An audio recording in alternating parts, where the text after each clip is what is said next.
Hello friends, welcome to south Indian table. ఈరోజు మన ఛానల్లో చాలా ఈజీగా చేసుకుని ఇంకా టేస్టీగా ఉండే టొమాటో చట్నీ రెసిపీ మీతో షేర్ చేస్తున్నాను. ఇది రైస్లోకి ఇంకా ఇడ్లీ, దోశ, టిఫిన్స్లో కూడా చాలా బాగుంటుంది. ఇందుకోసం ముందుగా ప్యాన్లో 1 టేబుల్ స్పూన్ ఆయిల్ వేసుకొని హీట్ అయ్యాక 4 పచ్చిమిర్చి పీసెస్గా చేసుకొని వేసుకోవాలి.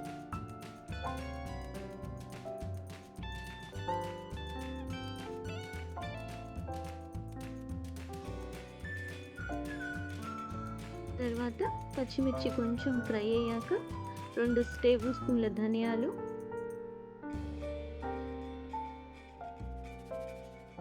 1 టేబుల్ స్పూన్ జీలకర్ర, కొంచెంగా కరివేపాకు కూడా వేసి చక్కగా ఫ్రై చేసుకోవాలి.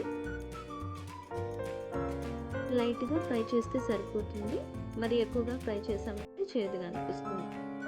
సో మాడకుండానే స్టవ్ ఆఫ్ చేసేసుకోండి.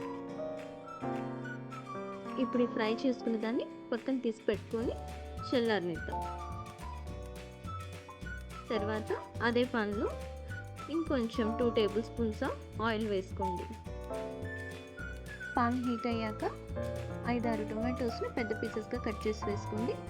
అలాగే దానిలోనే 1 టేబుల్ స్పూన్ ఆఫ్ సాల్ట్ మీ రుచికి సరిపడినంత వేసుకోండి.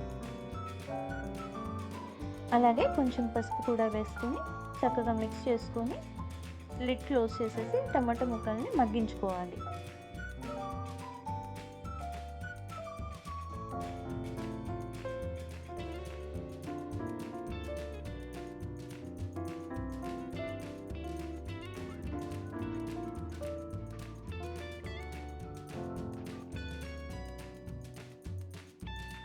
ఆ వాటర్ అంతా కూడా మగ్గేంత వరకు ఇంకొకసారి లిడ్ క్లోజ్ చేసి ఒక 5 మినిట్స్ మగ్గించుకుందాం. ఇప్పుడు ఈ టొమాటోస్లో ఉండే వాటర్ అంతా బయటకు వచ్చేసింది కదా, ఇది కూడా పూర్తిగా ఎవాపరేట్ అయ్యే వరకు మగ్గించుకుందాం. ఇప్పుడు టొమాటోస్లో ఉండే వాటర్ అంతా పోయి టొమాటోస్ అంతా ఫుల్గా కుక్ అయిపోయాయి. స్టవ్ ఆఫ్ చేసేసుకొని చల్లారి పెట్టేసుకుందాం. ఇప్పుడు మనం ముందుగా ఫ్రై చేసుకున్న మసాలా కూడా చక్కగా చల్లారిపోయింది. మిక్సీ వేసేసుకుందాం. స్మూత్ పేస్ట్లా కాకుండా కొంచెం కచ్చాపచ్చాగా వేసుకోవాలి. ఇదే మిక్సీలో మనం చల్లారి పెట్టుకున్న టొమాటోని కూడా వేసుకొని మిక్సీ పట్టుకోవాలి. స్మూత్గా ఫైన్ పేస్ట్ కాకుండా కచ్చాపచ్చాగా గ్రైండ్ చేసుకుంటేనే చాలా టేస్టీగా ఉంటుంది. మీరందరూ తప్పకుండా ఈ రెసిపీని ట్రై చేసి ఎలా అనిపించిందో కామెంట్స్లో ఫీడ్బ్యాక్ ఇవ్వండి. Thank you all.